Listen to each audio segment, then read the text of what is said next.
നിങ്ങൾ പോയി ക്രോധകലശം 7 ഭൂമിയിൽ ഒഴിച്ചുകളവീനെന്ന് ഒരു മഹാശബ്ദം ദേവാലയത്തിൽ നിന്നും 7 ദൂതന്മാരോടും പറയുന്നത് ഞാൻ കേട്ടു. ഒന്നാമത്തവൻ പോയി തൻ്റെ കലശം ഭൂമിയിൽ ഒഴിച്ചു.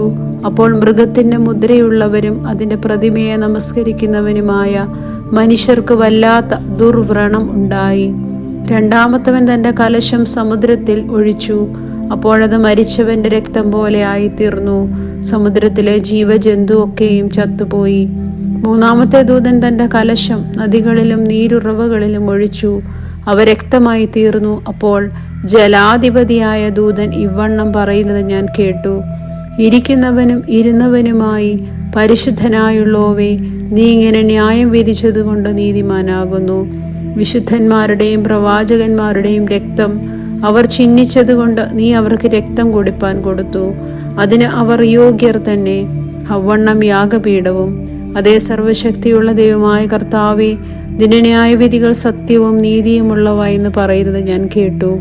നാലാമത്തവൻ തൻ്റെ കലശം സൂര്യനിൽ ഒഴിച്ചു. അപ്പോൾ തീ കൊണ്ട് മനുഷ്യരെ ചുടുവാൻ തക്കവണ്ണം അതിന് അധികാരം ലഭിച്ചു. മനുഷ്യർ അത്യുഷ്ണത്താൽ വെന്തുപോയി. ഈ ബാധകളുടെ മേൽ അധികാരമുള്ള ദൈവത്തിന്റെ നാമത്തെ ദുഷിച്ചതല്ലാതെ അവന് മഹത്വം കൊടുപ്പാൻ തക്കവണ്ണം മാനസാന്തരപ്പെട്ടില്ല. അഞ്ചാമത്തവൻ തൻ്റെ കലശം മൃഗത്തിന്റെ സിംഹാസനത്തിന്മേൽ ഒഴിച്ചു. അപ്പോഴതിൻ്റെ രാജ്യം ഇരുണ്ടുപോയി.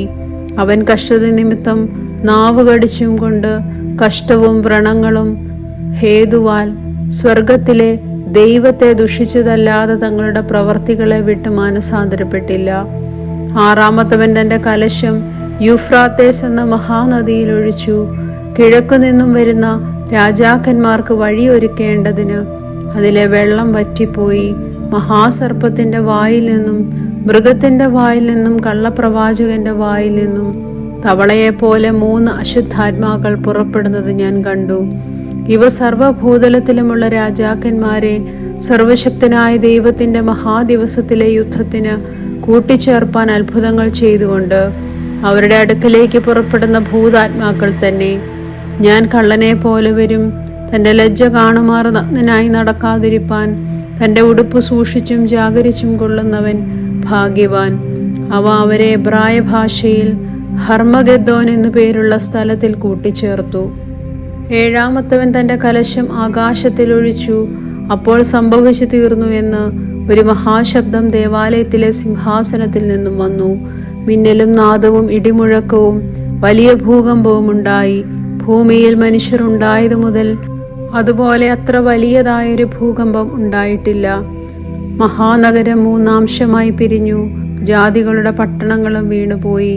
ദൈവകോപത്തിന്റെ ക്രോധമധ്യമുള്ള പാത്രം മഹാബാബിലോണ് കൊടുക്കേണ്ടതിന് അവളെ ദൈവസന്നിധിയിൽ ഓർത്തു. സകല ദ്വീപും ഓടിപ്പോയി. മലകൾ കാൺമാനില്ലാതെയായി. താലന്തോളം ഘനമുള്ള കല്ലായി വലിയ കന്മഴ ആകാശത്തു നിന്ന് മനുഷ്യരുടെ മേൽ പെയ്തു. കന്മഴയുടെ ബാധ ഏറ്റവും വലുതാകൊണ്ട് മനുഷ്യർ ആ ബാധ നിമിത്തം ദൈവത്തെ ദുഷിച്ചു.